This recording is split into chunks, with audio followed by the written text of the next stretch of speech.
Back in the early 70s, Volkswagen was honestly in deep trouble. They were leaning way too hard on the Beetle, which was an icon, sure. But by 1973, a rear-engine, air-cooled setup was basically an ancient tech. Sales were tanking, they were losing money fast, and they needed a miracle. So buckle up, because this is everything you need to know about the legendary Volkswagen Golf.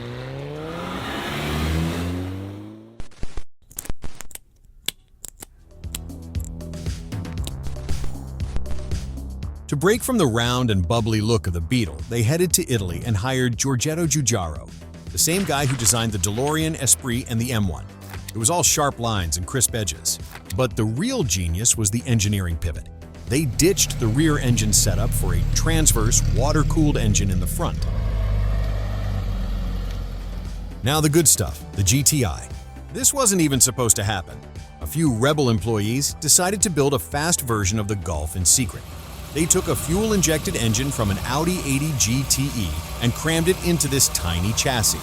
When they finally showed the board, the performance was so good that VW greenlit a production run. They figured they might sell 5,000 of them. Instead, it became an instant hit and popularized the entire hot hatch category. It had a 1.6-liter engine pushing about 108 horses, weighed like 1,800 pounds, and could hit 113 miles per hour. In North America, though, things were a bit different. They renamed it Rabbit to make it sound friendly and agile. However, Americanizing the car was a bit of a disaster. To satisfy local tastes, they softened the suspension, used cheaper-feeling vinyl, and added those clunky square headlights and heavy bumpers. Most purists still prefer the tighter German-built versions. This Mark I platform was so solid that it lived on way past its expiration date. In South Africa, they kept building a version called the City Golf all the way until 2009. Think about that. A 1974 design was still being sold new 35 years later. That's how good the original bones were.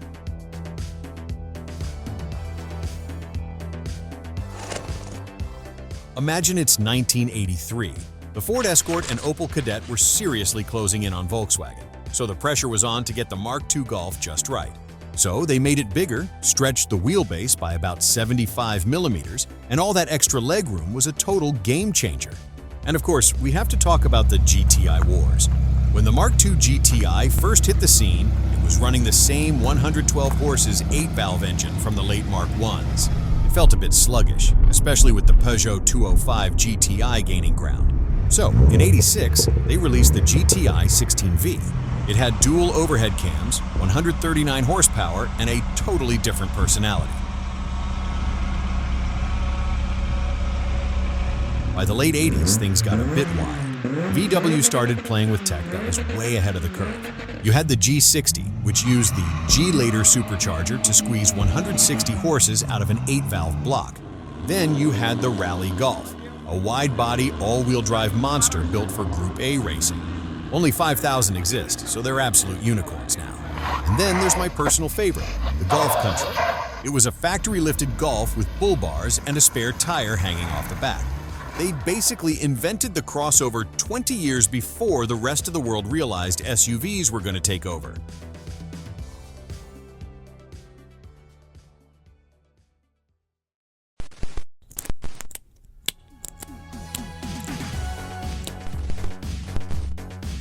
So, 1991 rolls around, and suddenly, everyone's top priority was actually surviving a car crash.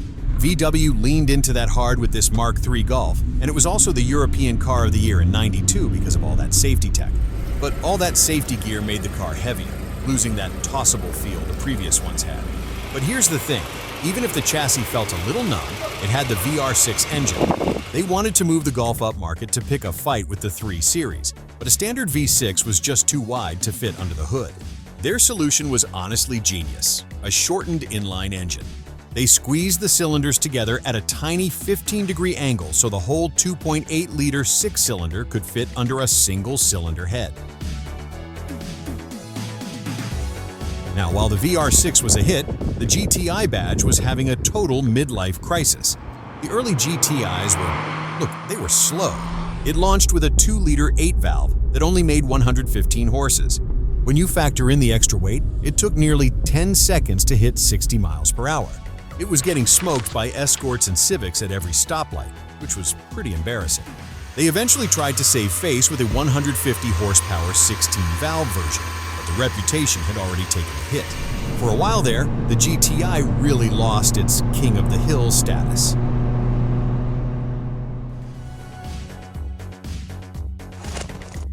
When the Mark IV showed up in 1997, it was pretty obvious that VW was on a mission. They didn't just want to build a decent hatchback, but wanted to beat Mercedes and Audi at their own game. It had things like perfect panel gaps and interior materials that felt like they belonged in relatively more expensive cars. It totally caught the rest of the industry off guard. Now, under the skin, it was built on the PQ34 platform, which it shared with everything from the Audi TT to the Skoda Octavia. It was a massive moneymaker for them, but it did make the driving experience feel a bit one-size-fits-all. Clean title. But man, the engines really made up for that. This was the era of the 1.8T, the 20-valve turbo motor that changed everything. Out of the box, it wasn't necessarily a monster, making maybe 150 to 180 horses, but it was built like a tank. You could get a simple software tune, and suddenly you were pushing over 200 horses. Then, just when people were starting to complain that the GTI had gone a bit soft, they dropped the absolute hammer, the R32. They crammed a 3.2-liter 24-valve VR6 under the hood, pushing 240 horsepower through a Haldex all-wheel drive system. With those aggressive bumpers, the deep Koenig bucket seats, and an exhaust note that could wake the neighbors, the R32 became an instant legend.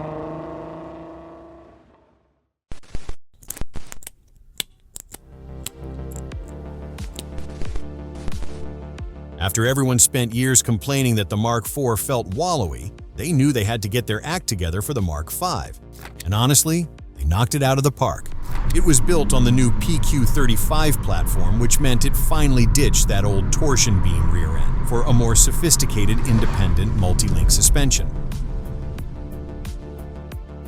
But the real story here is how this generation basically saved the GTI's reputation. When it dropped in 2004, it felt like the king had finally returned. It had the 2-liter TFSI engine, which put out 200 horsepower and had this nice, flat torque curve that made it feel punchy. It's also worth looking at the competition back then. You had the 5-cylinder Ford Focus ST and the Astra VXR, which both had more raw power on paper. But the GTI won basically every comparison test because it was the perfect all-rounder.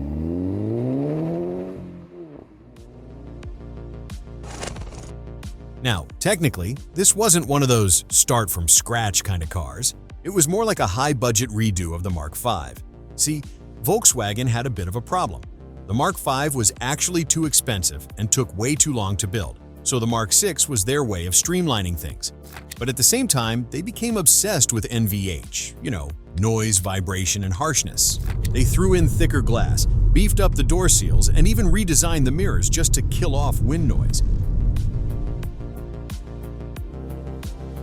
But we have to talk about the elephant in the room, the end of the VR6. This was the era where the R32 died and the Golf R was born. Instead of that big, soulful 6-cylinder, we got a 2-liter turbo pushing out about 256 horses here in the States, and a bit more over in Europe. Not gonna lie, the purists were absolutely heartbroken. It lacked the drama, sure, but it was a better handling machine.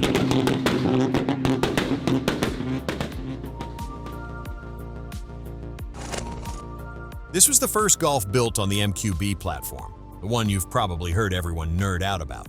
Basically, VW standardized everything from the engine position to the firewall across their whole lineup, which was a huge win for them financially. And then they dropped the GTI and finally gave us the performance package. It bumped the power up a tiny bit to 220 horses and grabbed the big brakes from the Golf R. But the real star of the show was the VAQ differential. See, most front-wheel drive cars just brake the spinning wheel to pretend they have grip. But the VAQ is a legit electronically controlled mechanical clutch pad. If you want proof of how good this chassis is, look at the 2016 Club Sport S. To celebrate 40 years of the GTI, it went full track day mode.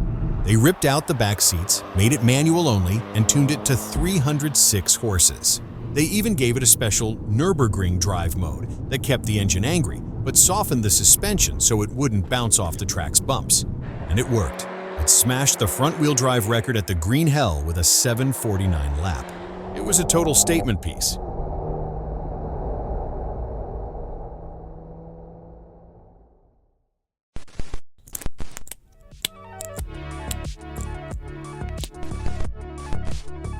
Okay, let's talk about the Mark 8, because it's such a mixed bag of what were they thinking and genuine mechanical brilliance.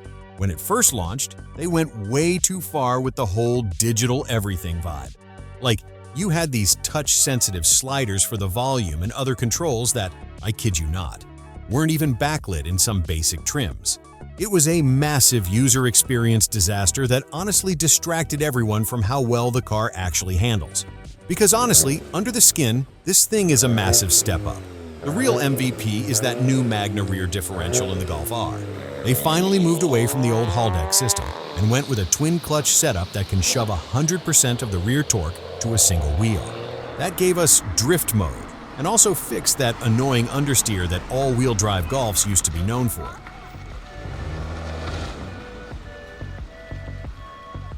The silver lining here is that VW actually took the hint. For the 2025 refresh, the Mark 8.5, they're fixing the stuff that drove people crazy. We're finally getting physical buttons back on the steering wheel, which is a big win. But there is a catch for the purists. The manual transmission is officially a goner. Between European emission standards and low sales, the GTI and R are going DSG only. It's a bit of a gut punch and definitely feels like the end of an era for the three-pedal Golf.